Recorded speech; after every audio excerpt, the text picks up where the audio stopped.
السلام علیکم۔ آپ دیکھ رہے ہیں تھم اپ اور میں ہوں شبیر گل۔ سعودی عرب میں یکم رمضان سے ایک ڈرامہ دکھایا جا رہا ہے جس کا نام ہارون ہے۔ اس ڈرامے کو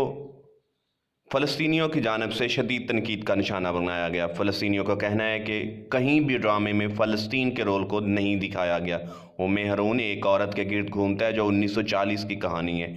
جس میں اسرائیل اور مسلمانوں کے درمیان تعلقات کو دکھایا گیا ہے کہ وہ کس طرح سے مل جل کر رہتے ہیں اور کس طرح سے ایک دوسرے کے ساتھ تعاون کرتے ہیں۔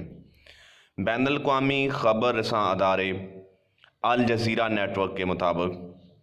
الجزیرہ نے قطر سے تعلق رکھنے والی ایک صحافی فاطمہ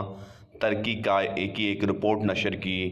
جس میں پوائنٹ آف ویو پیش کیا گیا کہ جو سعودی channel MCB middle east broadcasting ہے، یہ دراصل سعودیہ کا سرکاری چینل بھی آپ سمجھ سکتے ہیں۔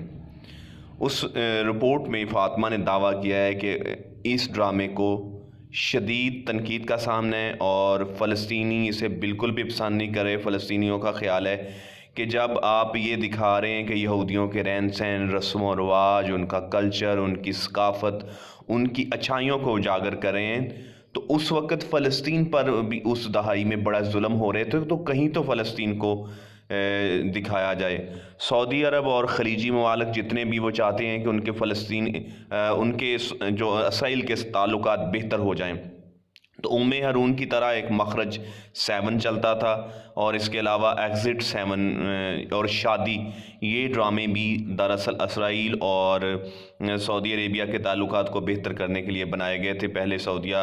انڈیا کو ڈائریکٹ اسرائیل فلائٹ لے جانے کی اجازت دے چکا ہے، اب اسرائیل والوں کو وہاں کاروبار کی اجازت دے رہا ہے، تو آہستہ آہستہ عوامی رائے کو بحال کیا جا رہا ہے کہ وہ اسرائیل کے ساتھ تعلقات بہتر کرنے پر غم و غصے کا